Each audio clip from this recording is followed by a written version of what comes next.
This is the first illustration. पिछली वाली video में मैंने आपको बताया था कि सबसे पहले आपने वो आर वेव को देखना है जो बोल्ड लाइन के ऊपर आ रहा हो। जिस तरह कि ये वाला जो मैंने मार्क किया है ये बोल्ड लाइन के ऊपर आ रहा है। अब this point will be considered as the starting point. अब इसके बाद जो फर्स्ट बोल्ड लाइन आ रहा है, ये जो मैंने नेक्स्ट मार्क किया है ये वाला, तो this will be considered as a 300 beats per minute. अब ये किस तरह, ये सब मैंने डिटेल से एक्सप्लेन किया अपने पिछली वाली वीडियो में, जिसकी लिंक मैंने डिस्क्रिप्शन में दी हुई है, तो अब जाके जो है ना वो देख सकते हैं।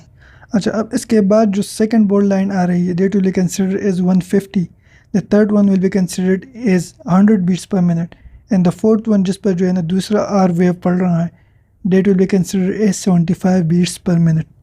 तो गाइस इसका मतलब है कि ये वाली जो ईसीजी है, इस पेशेंट का जो हार्ट रेट है that is 75 beats per minute, जो कि नॉर्मल हार्ट रेट है। जिस तरह मैंने आपको बताया 60 to 100 beats per minute normal होता है। So this is a normal sinus rhythm. Now this is the second one. जिस तरह मैंने आपको बताया जो फर्स्ट आर वेव है वो बोल्ड लाइन के ऊपर आ रहा है। उसके बाद जो है ना आप चलते जाएं, तो स्टार्टिंग पॉइंट ये वाला है जो मैंने मार्क किया है। इसके बाद जो फर्स्ट बोल्ड लाइन आ रहा है this is 300, the next one is 150, उसके बाद वाला 100 and the fourth one is 75, और जो next consecutive R wave पड़ रहा है जो बोल्ड लाइन पे that will be considered as 60। so इस जो ये वाली जो ECG है इसका जो हार्ट रेट है वो बन रहा है 60 beats per minute. now let's have a look on this one।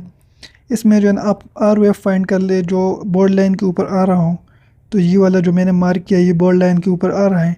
तो इसके बाद जो फर्स्ट बोल्ड लाइन आ रहा है डेट विल बी 300 और जो नेक्स्ट आ रहा है that will be considered as 150। So this patient heart rate will be considered as 150 beats per minute. इसका मतलब है कि this patient is tachycardic. Let's move on to another one.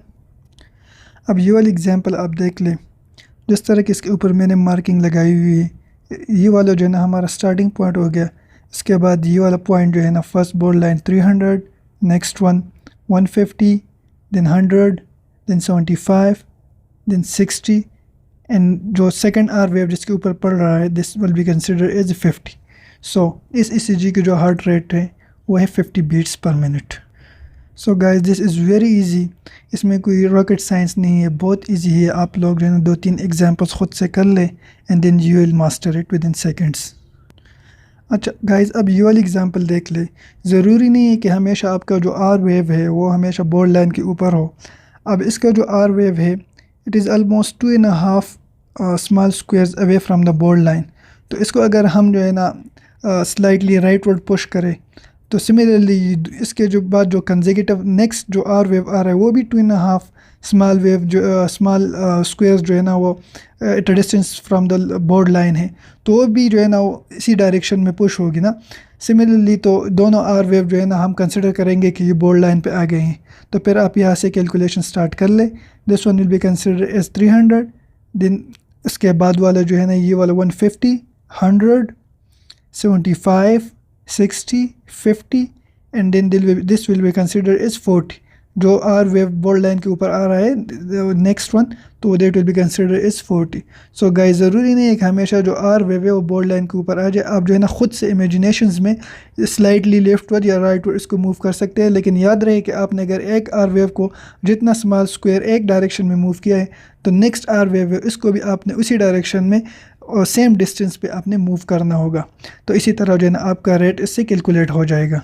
Guys, अगर आपको मेरी वीडियो पसंद आई हो और ऐसे ही इन्फॉर्मेटिव वीडियोस आगे देखने के लिए मेरे चैनल को सब्सक्राइब करें और साथ में जो बेल आइकन है उसको दबाना ना भूलिए ताकि मेरी जो नेक्स्ट वीडियो आए वो सबसे पहले आपको दिखे।